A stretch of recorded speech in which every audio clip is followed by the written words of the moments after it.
পেনসিলভানিয়ায় নির্বাচনী জনসভায় বক্তব্য দেওয়ার সময় হামলাকারী ছোড়া বুলেট ডোনাল্ড ট্রাম্পের কান ছুঁয়ে বেরিয়ে যায়। 2-1 সেকেন্ডের মধ্যে সিক্রেট সার্ভিসের স্নাইপারের পাল্টা গুলিতে নিহত হয় হামলাকারী যুবক ম্যাথিউ ক্রুকস।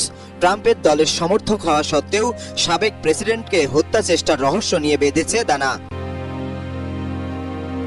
ট্রাম্পকে হত্যা চেষ্টার ঘটনা ক্ষুব্ধ করে তুলেছে সমর্থকদের। হামলার দায় ডেমোক্র্যাটদের উপর চাপিয়েছেন রিপাবলিকান কর্মীরা।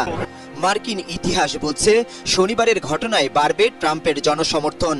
সাবেক প্রেসিডেন্ট রোনাল্ড রিগান গুলিতে আহত হওয়ার পর তার জনসমর্থন এক লাফে বেড়ে যায় 8%। একই ঘটনা ঘটতে পারে ট্রাম্পের ক্ষেত্রেও। বন্দুকধারীর গুলিতে আহত ট্রাম্পের সঙ্গে টেলিফোনে কথা বলেছেন প্রেসিডেন্ট জো বাইডেন। পরে ওভাল অফিসে জাতির উদ্দেশ্যে দেয়া ভাষণে দেশবাসীকে শান্ত থাকার আহ্বান জানান তিনি। রিপাবলিকান দলের ন্যাশনাল কনভেনশনে যোগ দিতে মিলওয়াকিতে পৌঁছেছেন ডোনাল্ড ট্রাম্প। 1912 সালে সেখানে নির্বাচনী প্রচারণায় সাবেক প্রেসিডেন্ট রুজভেল্টের বুকে গুলি করা হলেও প্রাণে বেঁচে যান তিনি। শনিবার একই কায়দায় গুলিবিদ্ধ হয়ে রিপাবলিকান কনভেনশনে অংশ নিতে সেই মিলওয়াকি শহরে গেলেন সাবেক প্রেসিডেন্ট ডোনাল্ড ট্রাম্প। অন্যদিকে যুক্তরাষ্ট্রের ইতিহাসে নজিরবিহীন এই ঘটনার তদন্ত শুরু করেছে FBI। এরই মধ্যে হামলাকারীর DNA পরীক্ষা করেছেন তদন্ত কর্মকর্তারা।